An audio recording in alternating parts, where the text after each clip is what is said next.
folks, and welcome to the Weirdly Random. My name is Steve, and this is my co-host, Reilly. Hi. Reilly, it feels like it's been a long time since we have been in the studio to record doing the show. Does it feel that way to you? Yeah, it feels like it's been a very long time. I think it's because of Christmas and sickness and holidays and work. My schedule's been a little crazy. Long hours, erratic work schedule. Mine too. My school's feeling long and short sometimes. School feels long and short, or the break does? Both. Yeah. Well, so the Christmas break or winter break, is almost over. Mm-hmm. We are coming to the end. In fact, little behind the scenes here, we are recording this episode on December 31st and New Year's Eve. And the reason why so you probably saw the title of this episode. We're still calling it a Christmas episode because, quite honestly, it's still Christmas break for us and winter break, whatever you want to call it. I consider this to be Christmas week, like the week between Christmas and New Year's, and even like the Monday or Tuesday afterwards are still, for me, the Christmas holiday, because I don't really have to work much. I kind of take that time off and kind of reset a little bit. And so today we are talking about favorite Christmas movies. What do you think about that? There's a lot of good ones out there. There are. And I think what we'll do is we'll cover some of our favorites and some of other people's favorites a little bit. Actually, this topic that we're going to talk about today actually came from a listener feedback comment that we received on YouTube. And really? I'm going to pull that up. Overrun CTRL, Overrun Control, posted on our Weird Al episode, which was a fun episode for me to do, kind of talking about how I love that episode. Weird Al is sort of like a role model in quirkiness and weirdness, and so that was a fun episode to do kind of on my own and kind of reflect back on my Weird Al childhood, that kind of thing. But anyway, Overrun Control said, "Hey there, Reilly showed me the channel, so a peer or, somebody from school perhaps. I was wondering they continue. I was wondering if you thought about ever doing a Christmas movie tier list." Tier, not as in crying tears or Tears of the Kingdom, Zelda reference, but more like a tiered list, like, I guess, ranking them, like Home Alone, just a suggestion, but would be cool to watch. So thanks, Overrun Control, for that suggestion. We actually are going to do that today, and may not be a tiered list where we put them in a specific order, a ranking, but we're going to talk about favorites. There's a difference between doing, I think, a favorite list, just things that are our favorites, that there is no ranking, and then doing like a top 10 list. If we do a top 10 list and we kind of start at the bottom, start with number 10, and then work towards our top highest priority or best list, that's not what we're going to do today. Today we're going to talk about favorites in general. Okay? Okay. That's what we're going to do. And I don't know. This is going to be kind of fun. It'll be kind of neat to see what maybe Overrun Control or other listeners might have to suggest after this episode. And maybe we'll go through our favorites, but you, our listeners, be sure to comment on what your favorites are. And we are probably, there's going to be some debate here, I think. We're going to probably stir the internet because some of our favorites may not be your favorites. And we're going to pose some questions, maybe bring up a little controversy. It should be a good time.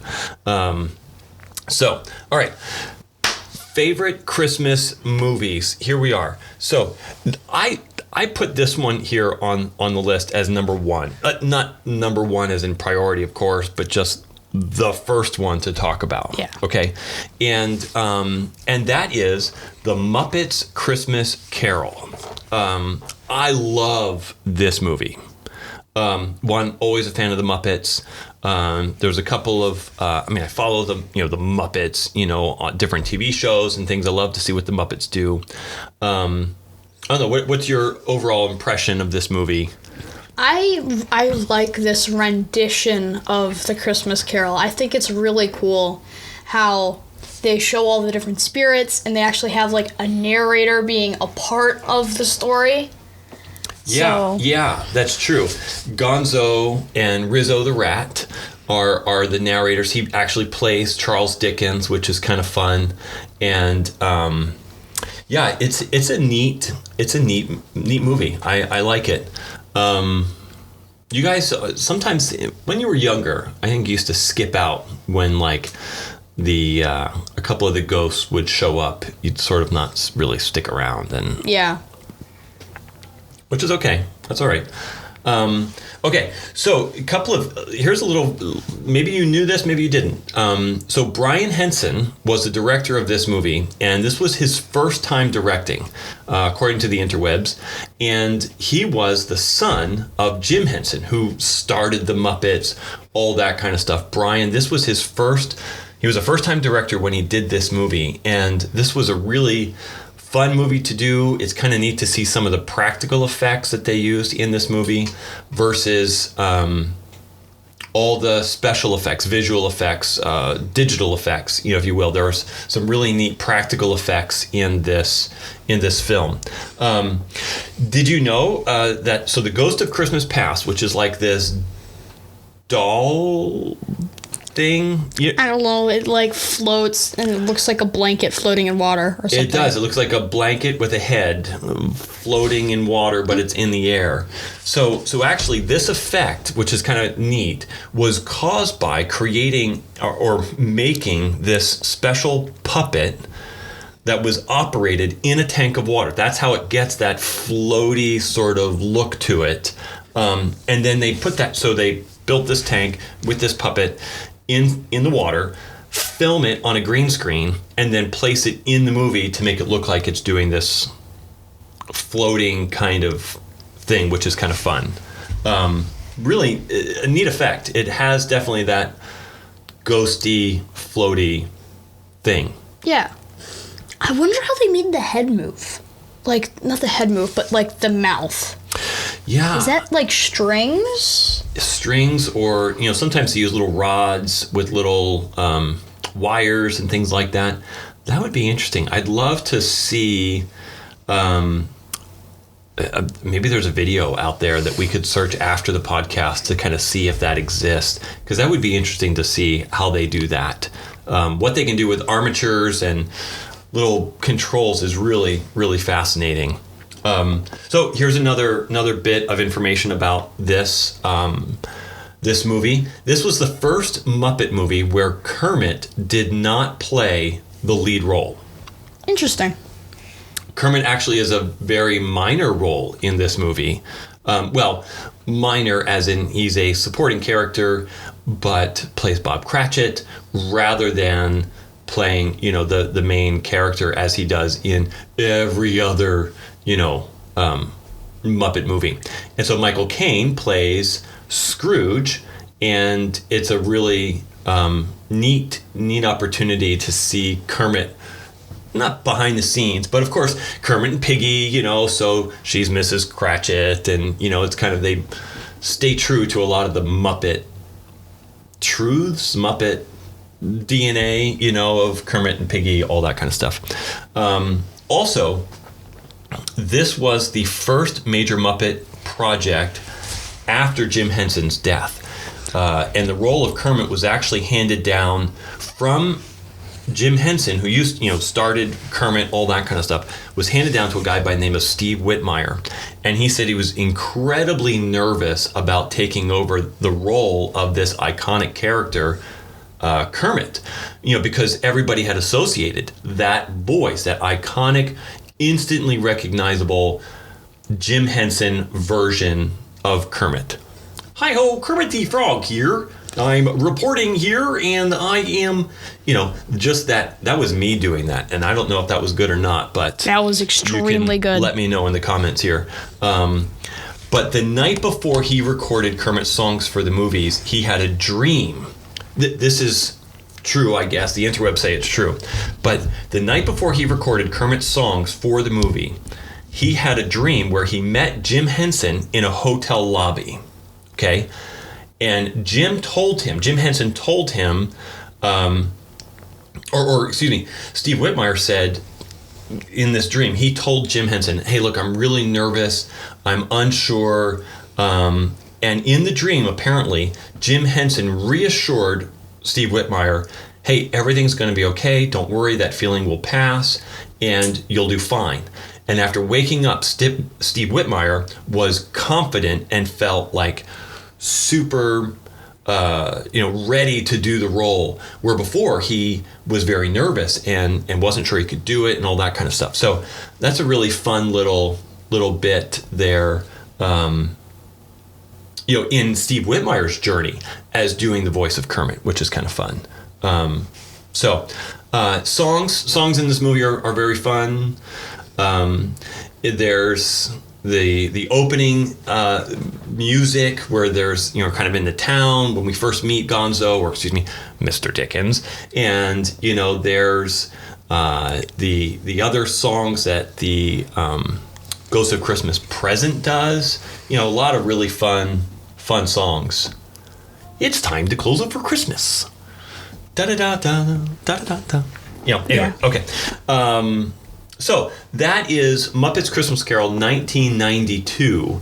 And any closing thoughts on that one before we get going and move on to the next one? It's a really good movie. It's got a lot of rewatchability to it. Oh, there's a term. Rewatchability.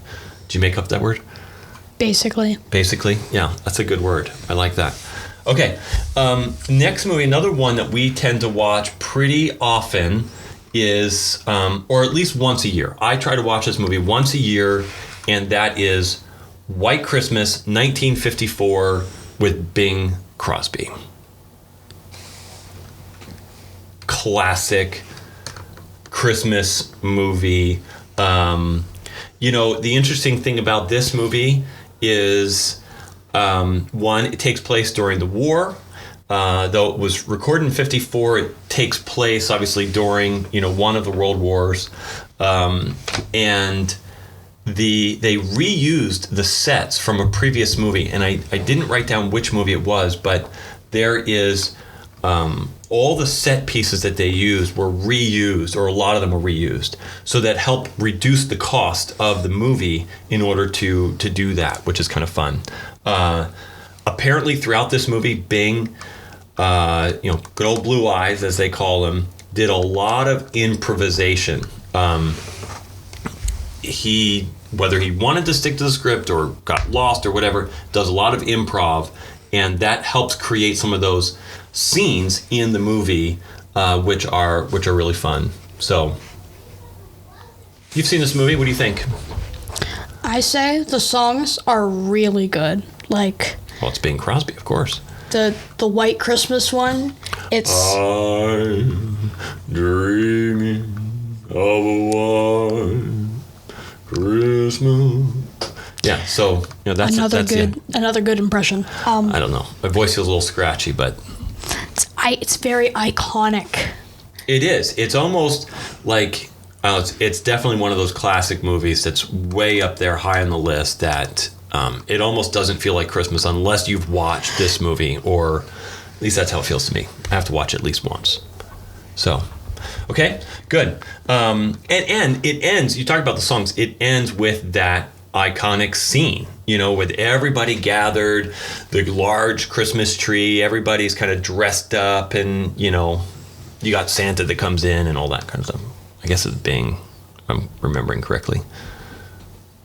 Anyway, so that's another on our favorite list here, White Christmas 1954. And the next one, so this one is by far sort of a new classic, I think, for Christmas movies, often been viewed as a Christmas movie. 1990. Macaulay Culkin, Home Alone. Amazing. Amazing. How so? How so? Talk to me about that. The iconic, when the robbers try to break in, it's like, it's funny. Like, watching them attempt to get in, they're just like, ew, I can't go this way. Then they try it another way, and then they finally get in, and then they step on all of this stuff, and their feet are probably, like, not very happy with them. Well, their feet, their head, I mean, every part. I mean, you know, we'll address that in a second here. So the interesting thing about this movie, one, it starts off of it begins in a scene of chaos. Everybody's trying to get through the house. I recently saw something online that was questioning what Kevin McAllister, what his dad did for a living. Like, to be able to afford this huge house and all these people. And then you've got the uncle who's the cheapskate. You know, like, how were they able to afford this? Like, what on earth did this guy do in order to be able to afford this? And have all the connections and to fly, you know, well, the parents go first class, all the kids are in coach, but you're talking about thousands upon thousands of dollars for this and this massive house. I mean, just huge. Yeah, definitely. Anyway, little rabbit trail there. But this movie has lots of iconic moments in it too. Super memorable. You know, you have the mom, Kevin. You know, that phrase in that voice. In fact, there was a recent commercial. I think it was the mom from Home Alone, and I'm forgetting her name. I'll put it in the show notes probably. And Kevin Hart. And they did like this whole thing on her saying, Kevin!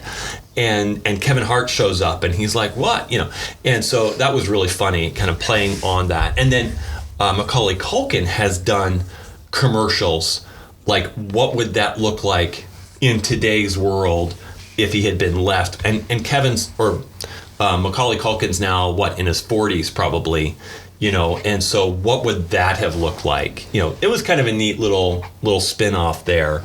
You have the iconic scene where he slaps his face, you know, with the shaving cream and the and then he's running through the house, you know, with his hands, you know, running, you know, and you know that, you know what I'm looking. You know, our listeners can't see what I'm doing, but you know exactly what I'm talking about when you see him running through the house with his hands flailing in the air. I mean, that is so funny. Again, you know the movie just based on that sound. I think one of the scenes you're talking about, he's like running through the house. He runs up the stairs and then he runs directly towards the camera, stops, and turns back around and then goes into a room. I think that was improvised. Oh, could be. I don't know. It would be interesting to see, you know, kind of read through, you know, if there's any commentary on that. But there's so many movie quotes. I love the well, leave the change, you filthy animal. And I love how he uses the movie to get the pizza. Yes. And then uses the same movie when the bad guys show up. Snakes. I don't know anybody else named Snakes, you know, and well, keep the change, you know, and so he just, you know, I'll tell you what I'm going to do for you, Snakes. I'm going to give you to the count of 10. And so, you know, it's funny. It's funny. He uses the firecrackers. Yes. You know, before the obstacle course in the entire house. And then, you know, they come back and all that. So they're the wet bandits at the end, you know, really, really funny movie. The one thing that doesn't make sense to me is Kevin McAllister, he has the BB gun, right? Yeah. He has the BB gun. And he uses it twice. Once with the guy, and he's just like, oh, and then the other guy sticks his head in, gets him there, but he doesn't use it again. Like, he has all the other traps set up, so... Yeah, but when the guy got his leg, he had it. He literally had it. Probably not at that moment, but he had it. He could have used it to slow him down. possibly look with the movie Home Alone. If you're trying to apply logic to this movie in any way, shape, or form, it's not gonna happen. You cannot apply logic to this movie. So let's talk about the medical advice of what would happen if all of those things actually happened to those guys. They would have been dead the first time around. Yeah. When the guy falls down the stairs with the ice, broken neck, done. Movie's over. Movie just went from being whatever it is, Lighthearted. an hour and a half, 2 hours, to being 45 minutes because, Marv, he slipped down the stairs. Done. broke his neck, movie's over. You got one more guy. The blowtorch to the head, and he's done. Yeah, he's done. Like, Puts his hand on a doorknob. His hand's done. Putting it in the ice is not going to be enough. The flesh has melted off your hand. actually putting it in ice like that in snow is the worst thing you could possibly do, because the ice would actually stick to the hand, and it would be a pain to get it off. Actually, like trying to peel off the ice. It's not sanitary. It's not. I mean, who knows whose dog got walked along the path and he's using the snow there. You've got salt in there from the the sidewalks and stuff like that. Not sanitary at all. Certainly not proper medical treatment at all by any way, shape, or form. Now, interesting story about this movie, aside from the whole medical thing, is we were watching this, and you said, I don't think it was the last time we watched it. It might have been, previous year. But one of the reasons why you didn't like this movie was because you were being very relational, like you are. You kind of felt like, that you wouldn't want this to happen to you, so you can kind of emotionally connect with Kevin as, like, this would be a horrible thing to happen to any child. Yes. I think some kids initially at first might be like, yeah, this is awesome, this is great. But in the long run, I mean, in reality, leaving an 8-year-old child at home is not a good thing. Yeah. And one of the scenes that I really don't like about this movie is when Marv is going up the stairs with the tar.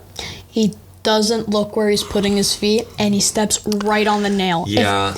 You almost feel that yourself as it happens. Yeah, that one's bad. I do not like that scene. I'm it like, makes me nope. cringe. Definitely gives me a cringe factor there. Nope.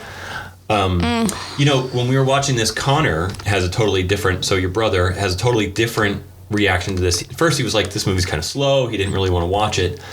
But then when all the stuff and started, chaos of the booby traps through the house, he was laughing hysterically. Yes. Just absolutely loved it. But that's Connor, right? That's his personality. He would be the Kevin McAllister who, the house would be a total wreck, and hopefully, there would be no injuries, but Connor would be the one that could probably survive, though he would live off of ice cream and, whatever he could, candy is what he would live off of, It's a good thing I'm not going to Paris and, taking my family with me with the potential of leaving a child home, Yeah. But anyway, okay. So the other really fun thing about this movie is that there was recently, within the last couple of years, a Lego idea set of the Home Alone house. And it's massive. I think the set probably cost about $300, $400. Massive Lego set. And we can put a link to that in the show notes after this. But just a fun set, fun movie to watch. Not crazy about the sequels, but this episode isn't about sequels. We're talking just about movies that we relate to as part of favorites for the for Christmas movies. Okay, next on our list is arguably one that is debated. I feel like for this movie, you either love it or you hate it. And this movie takes place in the 1940s, with a character named Little Ralphie. And the movie is called A Christmas Story. 1983, this movie came out. And I have found that there are people who love it or hate it. You're either one side or the other. I don't think there's people that are like, it's okay. I think you either love it or you hate it. I don't even know what the movie is. At least I don't think I've ever heard it. See, and right there, some folks who are listening to this might say that I have failed my family as a parent because my child has not seen A Christmas Story. And here's why.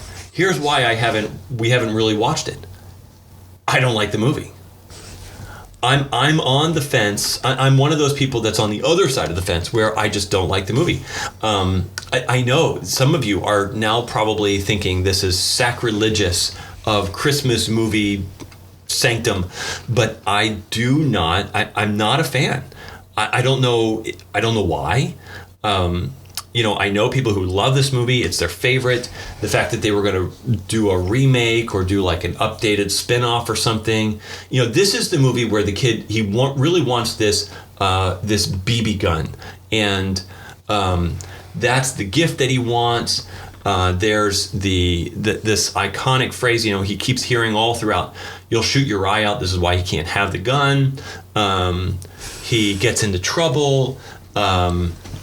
The dad wins this lamp, the leg lamp, the iconic leg lamp that's the shape of a woman's leg with a stocking, and the lampshade is like the edge of the skirt or whatever. And like he puts it in the front window, of their house, and the wife is like, But anyway,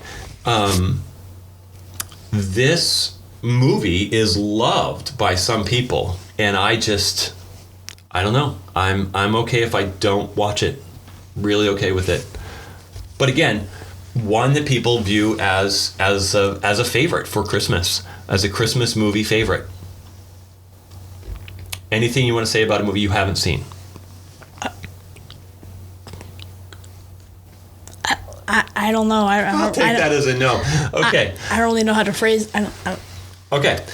Okay. Good. All right. Well, maybe for posterity's sake, for the sake of some of our viewers who are thinking that I have totally failed here, maybe we'll watch it once. Maybe. I don't know. I'd really have to work up to it because it's not one of my favorites. Okay. Why don't we take a break? And I think now's a good time to take a break. And when we come back, we'll address some of the classic Christmas movies, some more of the classic Christmas movies, and maybe even get into a little more controversy. I think we've already stepped on some controversial toes here with Christmas Story, but I'll see you, Reilly. Yeah. After the break. Okay. Feliz Navidad.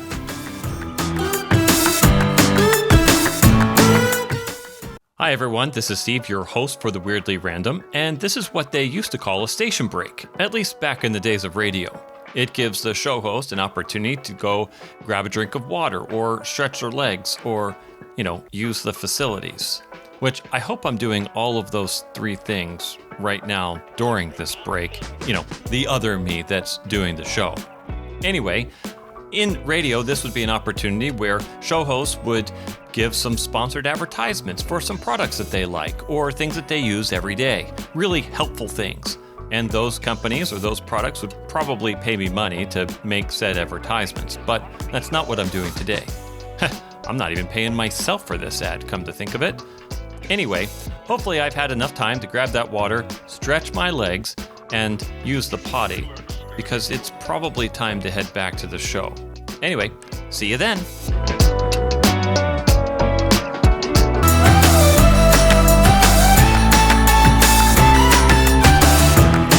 Okay, and we are back from the break. So we've made a little change here. For some reason, Riley's knee started hurting. So a little behind the scenes here. So now he's standing in the studio.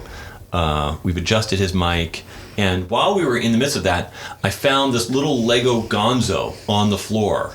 And I was thinking, Charles Dickens, he could be narrating this second half too, as Gonzo. because we were talking about Muppets Christmas Carol from your first half here. Okay, so in the first half, we were talking about some favorites here. Today we're covering favorite Christmas movies. We talked about Muppets Christmas Carol, White Christmas. We talked about Home Alone from 1990. We talked about A Christmas Story from 1983 that, is not one of my favorites, but it's on a list of favorites for somebody, I'm sure. And so the next one is, we're going to go a little further back, and probably this is the earliest movie that I have on the list, for sure. And that is, we're going to go back to 1946, It's a Wonderful Life. And this is about a guy named George Bailey, played by Jimmy Stewart. And George Bailey, his life is bad. All sorts of stuff happened to him. He has an angel that's with him. And I am forgetting the angel's name. Why am I forgetting the angel's name? Gabriel? No, it's not. No.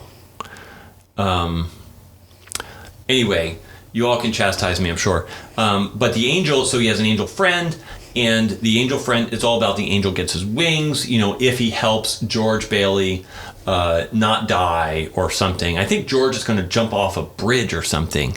And the idea is that this guardian angel or whatever tries to save his life. It's a black and white film, or has always been black and white. I think recently I saw a colorized version of it, which is interesting. And takes place in the snow. I think it takes place in Chicago, but I could be wrong. But anyway, It's a Wonderful Life, high on somebody's list, I'm sure. Another favorite of Christmas movies. And some of these I think I just got from a list online, so it's not even like one of our favorites, but It's a Wonderful Life is definitely one that people really like. Okay, next one, we're going to zoom in time a little bit. 1964, Rudolph the Red-Nosed Reindeer. A classic. Okay, all right. So your face lit up a little bit here. This is one that you've seen or that you like, maybe, that you've watched. This is the one that's all stop motion animation, and it is these wire armatures of Rudolph and Frosty done by Burl Ives. Burl Ives did the voice of the snowman, and there's again, this has so many iconic, memorable, quotable lines from it. I love when Yukon land ho, and he's there, and they play on the whole Rudolph song, and it's just a fun movie. What are your thoughts, Reilly? Yeah, very iconic. Many scenes, like one frame, instantly recognizable. It just has that iconic feel to it. It has that look of Rudolph. You see an image of that, one screenshot, one still, and it's that movie. Yeah, it's Rudolph. It is, yeah. Hermie the elf, who wants to be a dentist, which is kind of fun. So here's a little story about Hermie the dentist. Back in my theater days, and this is not an example of what you should do. This is something that you should not do. And so don't judge me, but I was in high school, did not have the wisdom that I have now, nor the manners, perhaps. I was not a well-cultured individual. However, when I was working in theater, there was a show that would come in, and there was a ballet company that would come in, usually just about every year, and they would come in and do the Nutcracker. And there was this guy who was the lighting designer for this ballet company. Shall remain anonymous to protect those folks. But if some of our listeners are folks that were from the stage crew or whatever, whether it's Stu or any of you guys, if you were part of that crew, you know exactly who I'm talking about. And so this guy, this lighting designer, he looked exactly like Hermie the elf, who wanted to be a dentist. Looked exactly like him. In fact, we used to go around saying, I want to be a dentist. And when we would see this guy, and, we were terrible human beings, I'm sure. But we had so much fun. Again, this is not how you treat other people, making fun of them. But it's something that I did that reminds me, this is part of the reason why I think I watch this movie every year, because it reminds me of my days in theater and Hermie, the lighting designer, and the woman that worked with him or that was his boss, she would call out his name with this nasally voice. And so anyway, doing lots of sound effects today. I'm not sure what this is all about. Yeah. So anyway, so here's some other interesting facts about Rudolph the Red-Nosed Reindeer, just to bring us back on track and providing good examples for our listeners, not bad examples. There's this, the animations were filmed in Japan, not filmed in America. And then all the vocal recordings were actually done in Ontario, Canada. And so there was a studio, if I recall this correctly, there was a studio who was doing a lot of stop motion animation, and in Japan they started doing this, and that's where they recorded it.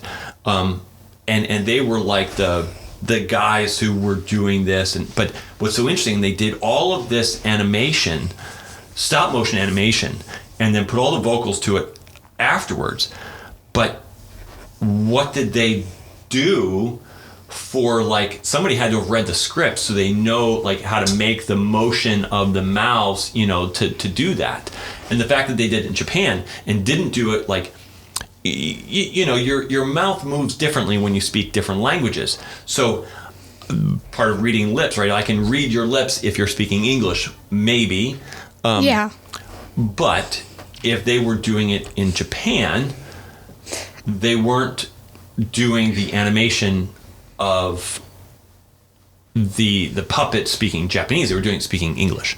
And so anyway, just an interesting little story there about Rudolph the Red-Nosed Reindeer. There's a sad line that the doll makes, the doll on the island of misfit toys.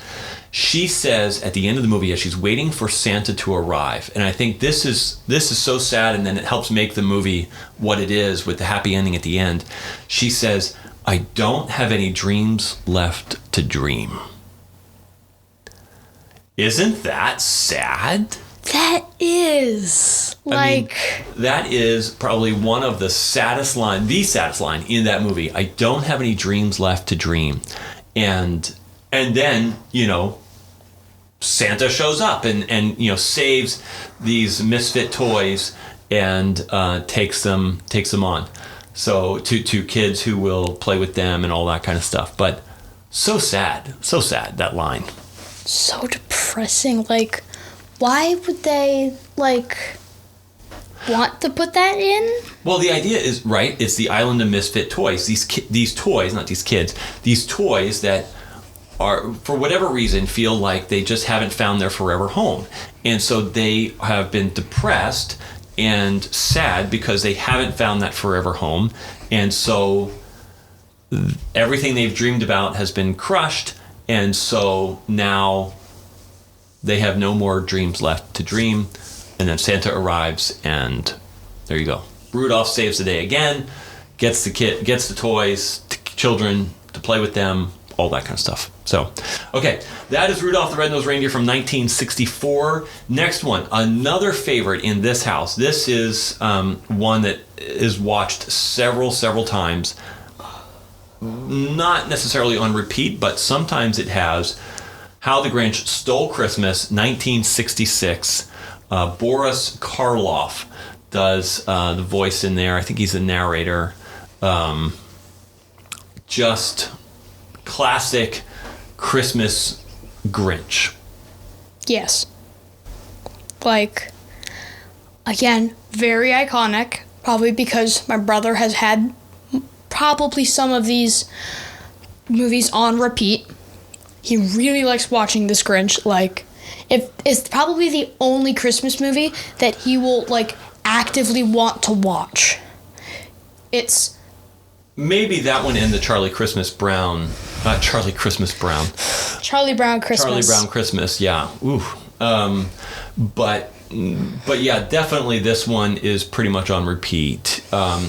If you haven't seen this, get out from under the rock you're living in, and you should watch How the Grinch Stole Christmas. And this is the cartoon version, 1966. Now there's several other versions of How the Grinch Stole Christmas.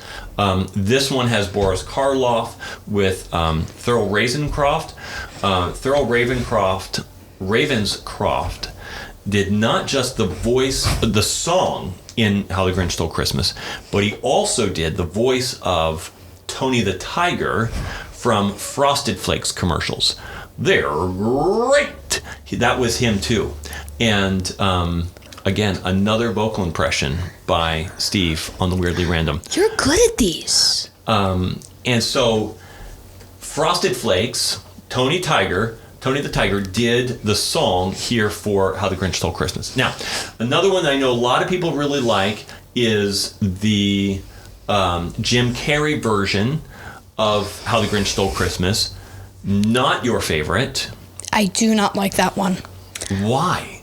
Why don't you like that one? I just feel like that the Grinch is like really weird, and how they portray the Who's. Like, okay, so when you do a live action of a Dr. Seuss movie, you're gonna get weirdness. I mean, I know. In fact, that movie, in particular, a live action of How the Grinch Stole Christmas, like that, is probably the Christmas movie definition of the Weirdly Random, right? Like, you've got random anachronisms, things that don't necessarily fit into place, time-wise perhaps, over-exaggeration of everything.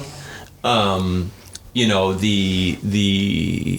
cartoon-ish look of their faces with their noses, tiny noses in their cheeks. I mean, just the over-exaggeration, but it I think, if you're trying to do a live-action movie of a Dr. Seuss book, Dr. Seuss characters, that's it, right? That is what they would look like. Fair enough. So in that way, I think the movie was a success. There are some really great lines in there. I love when, actually we have friends who love this part of the show, of the movie, when he is sitting there making his list, solve world hunger, tell no one. He just goes through this list of what he's going to do. It's funny. And I think a lot of that was also maybe Jim Carrey doing some improv as well, which would not surprise me whatsoever. That guy is pretty kooky, but does a nice job. I forget how many hours of makeup he had to sit through in order to put that suit on. 100%, a lot. Like, I think I saw this video and it was like super duper heavy. Oh, I'm because sure. It was like all the green. They had all they had a lot of wrinkles. Oh yeah. So they put all that on. The prosthetics that have to be on there. And then like a bunch of because there's a lot of like hair. There's hair, like fur, so they put that all on. Then he has to wear the suit, and the suit is like, they call them fat suits. That it's so he gains weight, and he's walking around that way. It's hours and hours, I'm sure, in order to do that. Okay, so that one is not your favorite Christmas Grinch movie. Yes. But there is another one that you like. It's the newest one, I think. It's the one that used to be on Netflix. And that was made by Illumination, the Minions studio, right? Yes. So that one has an interesting storyline. That one's kind of fun to do, but that's more of an animated style, but more of that digital, I call it Shrek style, but it's Minion style, whatever, Yeah. Of animation. I think they portrayed the Who's really well. Like, in the original Grinch, they have just a small little town, just a small village. The Jim Carrey one, it's a bustling city. it's a bustling city. Like, there's huge buildings everywhere. They have, like... In the Jim Carrey version? The Jim Carrey version. Yeah. It's a big city. There are buildings everywhere. And the Grinch is just in his cave that no one dares go up. Though the newest version actually portrays the Who's as between the two. Like, it's not that big of a building, but they are, like 4 stories, not, like, the 1 or 2 stories in the original, and not, like, the 10 stories in the huge buildings. Yeah, there's definitely a different feel and scale to the movie, where there is, well, like you said, I mean, when you watch The Grinch from 1966, I think I said, 1966, when you watch that one, and when they do, there's a shot where it's like the trees in the middle and it's like mountains all around. It only looks like there's about 8 houses. Yeah. It looks super small. But then you're right. In the Jim Carrey version, it feels like there's a bustling city. You've got a mayor. You've got vehicles. I mean, they have cars. They have, you know, it has a bigger feel to it. Though I think the Who's in the newest version are more, like, sophisticated. I think that's the word. Like, they have more technology, because they just pull a lever or push a button, and this their house turns from, like, their own house to, like, a store. Like, it flips around, and then all the shelves or, like, the crates all unfold, and it's, like, super interesting watching these houses, like, transform, I guess you could say. Yeah. Though, yeah. I say they took Christmas a little too far. Like, a 100-foot tree with a huge star and a bunch of ornaments. Sure. Well, I mean, they have trees like that, like in New York City, Times Square. There's one outside the White House. Like, they get these massive trees and light them. I would not want to be the person to light them. I would not want to be the person to decorate them. I want to be the guy that presses the button, but that's about it, right? So that definitely, the scale is huge on that. Yeah, definitely. And so it is a bit of a different feel.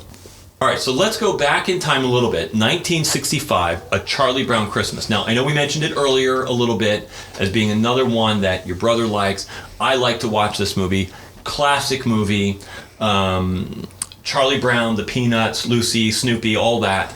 I love the I mean, this is the movie where, you know, you watch, and used to be aired every year. Now, because of legal rights and as far as who owns the Peanuts and, you know, when it can be shown, etc. But we used to always watch this. It was on ABC, usually on a Sunday night or something. You know, one of the nights. All of these movies would be aired at certain times on TV. We would watch them on what was for us Channel 6, ABC usually, and it would be, you know, that movie that we would watch that night, you know, around Christmas time leading up to Christmas.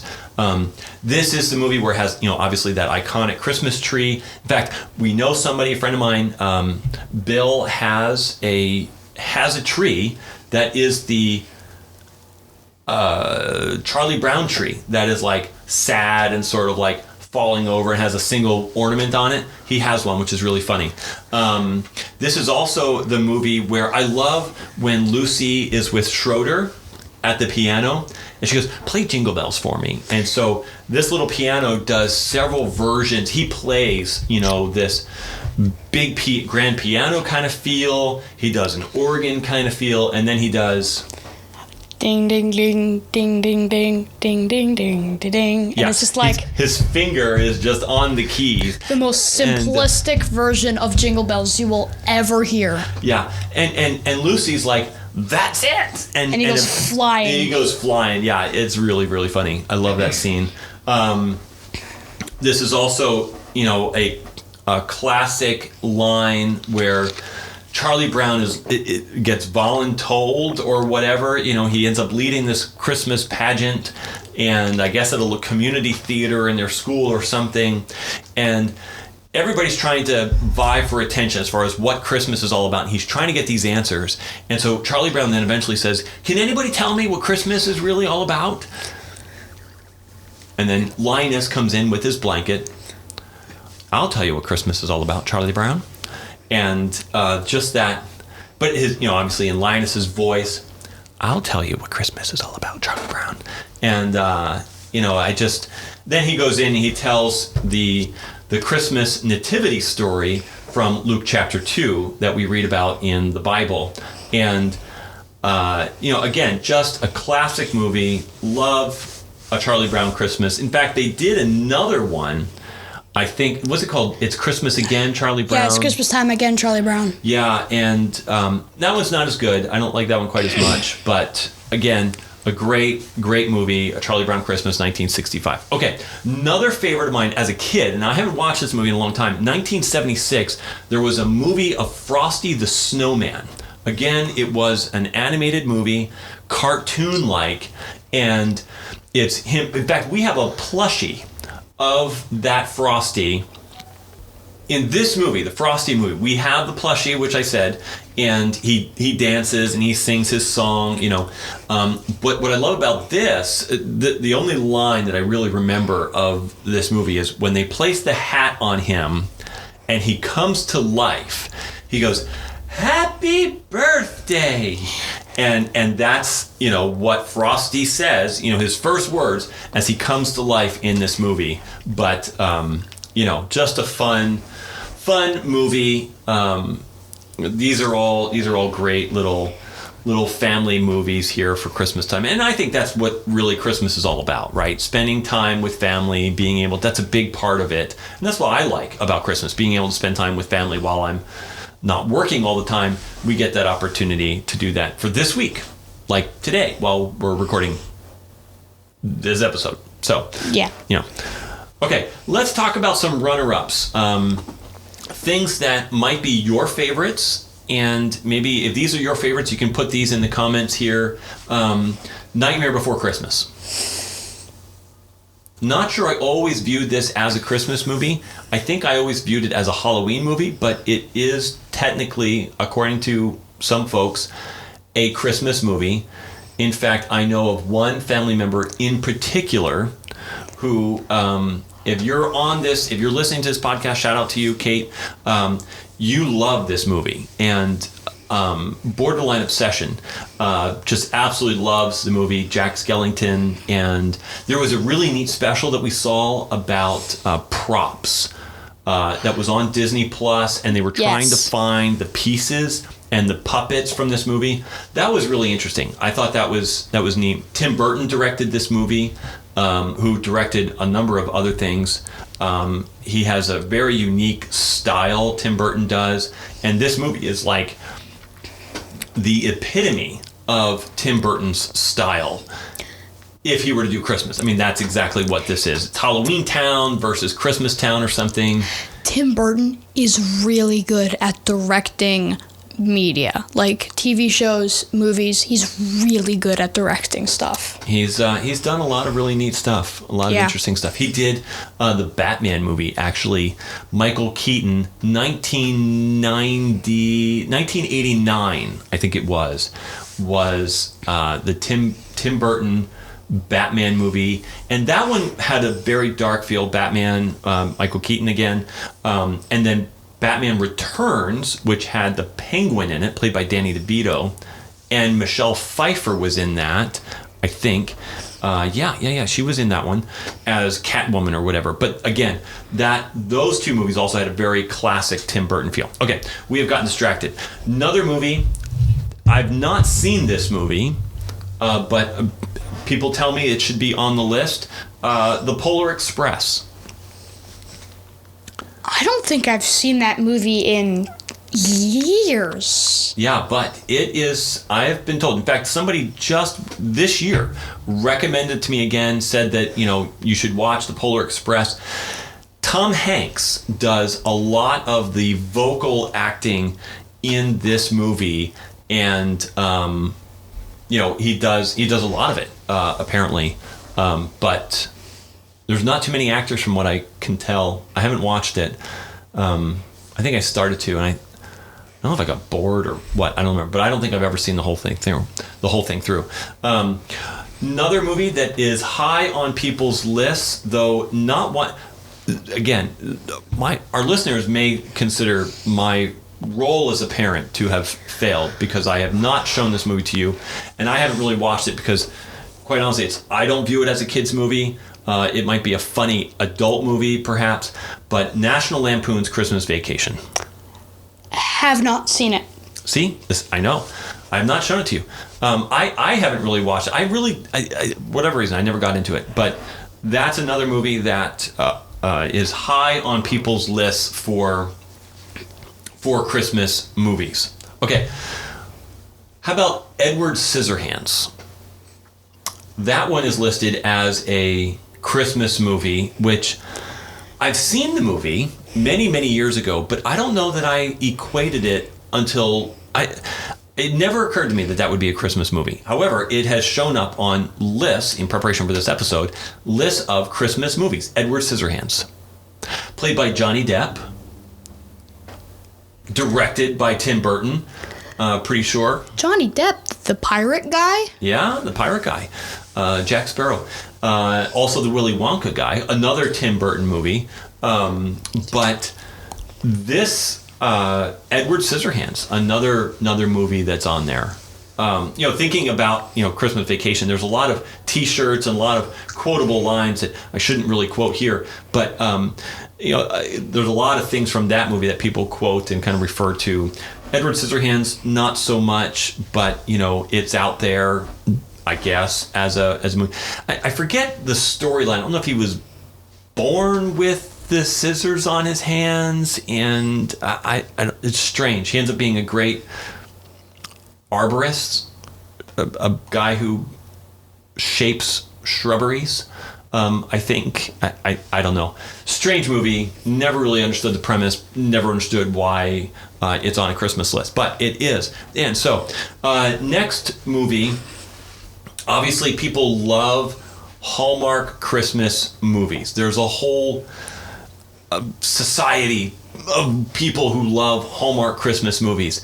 Never really got into them myself. Always kind of viewed them as, what, I don't know if this is okay to say anymore, but chick flicks, that people used to, just movies that girls like to watch is what Hallmark movies would be called.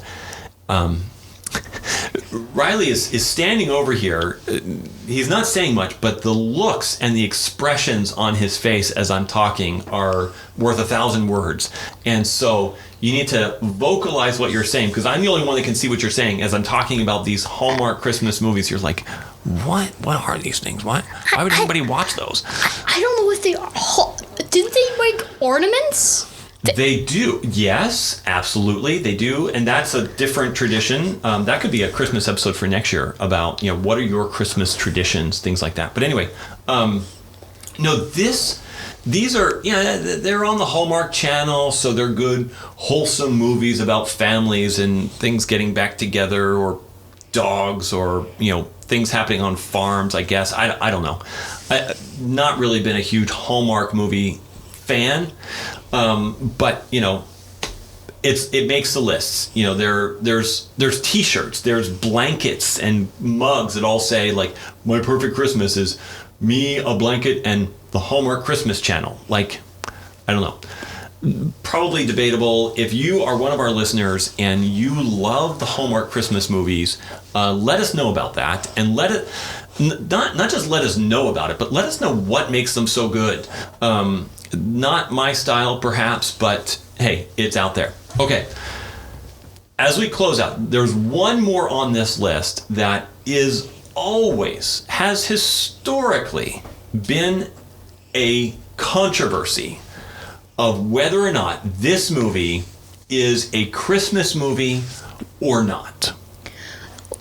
Not a children's movie. Okay. I probably haven't heard about it then.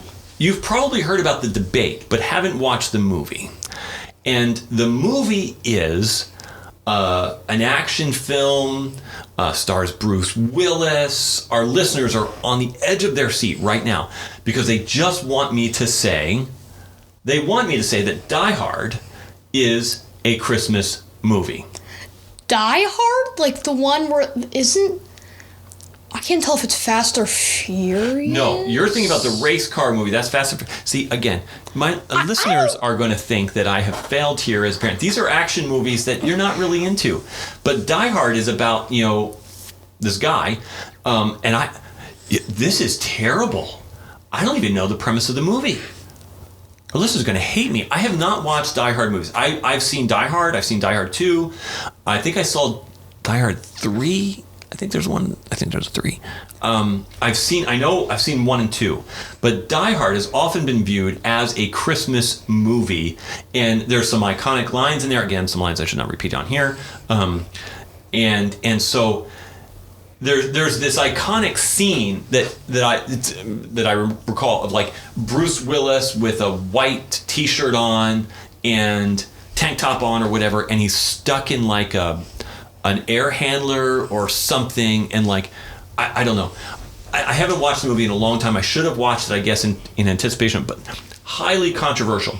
Some folks say, yes, absolutely, this is a Christmas movie. Other people say, no, this movie is not a Christmas movie. Big controversy, but it's out there. If you love Die Hard as a Christmas movie, let us know about that in the comments too. Would love to hear how many people, which side you're on. Is Die Hard a Christmas movie or not? And would love to know that. So, we ended in controversy. I think that's where we're gonna put a bow on this and wrap this up like a Christmas gift. It's possible, who knows, maybe we lost some friends over the course of this episode. Maybe people who are on the other side of us on these controversial ones. But I think we've covered the major Christmas movies. I'm sure we've missed some, and I'm sure there's others that are your favorites that you could let us know about. Be sure you can let us know in the comments again about what your favorite Christmas movie is, or if you have a favorite that is maybe different from the list, or what it is about the movies that we've mentioned that are your favorites. Again, you can comment on the whole Die Hard situation. Either way, we would love to hear about that. Riley, what closing thoughts, closing comments do you have about our Christmas movies here? I don't know. A lot of Christmas movies are very iconic. Like, I think we might just have to title this episode Favorite Use of the Word Iconic. We have used that word so many times during this episode. We should, if I had a nickel for every time I said, iconic during this podcast. But there's a lot of recognizable, familiar scenes, lines, quotes, all those kinds of things that people just love about a lot of these movies. And it's kind of what makes them some of the greats, some of the favorites. Yeah. So, all right, folks, you can follow us on the Instagram at The Weirdly Random, and you can tag us with your random weirdness, or you can use the hashtag The Weirdly Random. You can message us there, send us a DM or whatever. You can also email us at weirdlyrandomshow@gmail.com, and we would love to hear about your Christmas movie favorites, or maybe a future Christmas episode that we could do. We're kind of here at the tail end of the Christmas break, the winter break here, so probably not going to get another one in here for this year, and just because of timing and things, it didn't really happen. But if you found us on YouTube, be sure to like this video. This is the audio version. We put it on YouTube, but really this is audio here today. And you can subscribe, get notified when we publish additional episodes, and maybe even some occasional bonus content. We've done a few of those where we did an unboxing of some things. We did a brief little tour. We did some other things here with that. If you are listening on podcasts, using your favorite podcast platform, we are available on Spotify, Google Podcasts, Apple Podcasts. Speaking of Apple Podcasts, If you give us a rating or a review, that really helps us show up in the suggestions for others to help find us. So that would be even better. But also, like I said, with YouTube, please subscribe. You can like this video or whatever. And that just all helps others to find the show and to learn more about the Weirdly Random and to join this Weirdly Random community that we have, which is a little small, but still kind of fun to have here. So thanks for listening. Thanks for hanging out with us today with the Weirdly Random. As we like to say, and I'm going to toss it over here to Reilly to say our closing line here that we always like to close every episode with. And what is that, Reilly? Close us out.